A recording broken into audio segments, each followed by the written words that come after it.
তোমাকে যদি আমি 1 কোটি টাকা দেই, এতগুলো টাকা দেই, তুমি কি কি করবে? আমি হলো কিছু কিছু যাদের কাছে টাকা নেই ওদেরকে দিব। আচ্ছা, আর কিছু কিছু আমার জন্য। তোমার জন্য যে কিছু কিছু রাখবে, ওই টাকাটা দিয়ে তুমি কি করবে?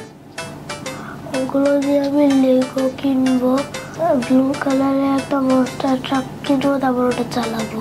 আর তোমার বন্ধুরা যারা আছে তাদেরকে কিছু টাকা দিবা না? শুধু গরিব দুঃখীদেরই দিবা?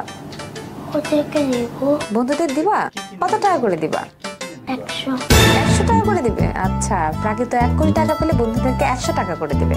সো তার প্রাকৃতর বন্ধুরা যারা দেখছো, তারা তোমরা ওর জন্য উইশ করো যে প্রাকৃত যেন 1 কোটি টাকা পায়, তাহলে তোমরা সবাই 100 টাকা করে পাবে। কেমন? প্রাকৃত বলছিল ও ছবি আঁকতে ভীষণ ভালোবাসে এবং ভালো ছবি আঁকে। আমরা প্রাকৃতর একটা ছবি আঁকা দেখবো এবারে।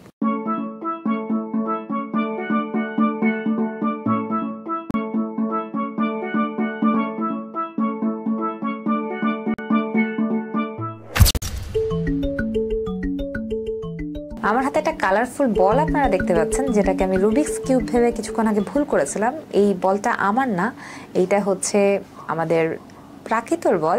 আর এটা আসলে বল না, এটা একটা গেম, তাই না প্রাকৃত? এটাকে কিভাবে খেলে একটু দেখাও না আমাদেরকে।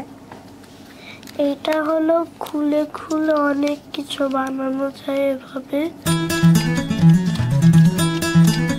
এটা দিয়ে কি কি বানিয়েছো এখন পর্যন্ত?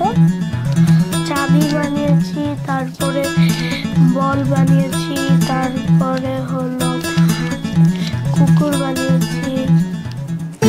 আরে বাহ, দেখি, দারুণ! কি সুন্দর একটা কুকুর বানিয়েছে, তাই না?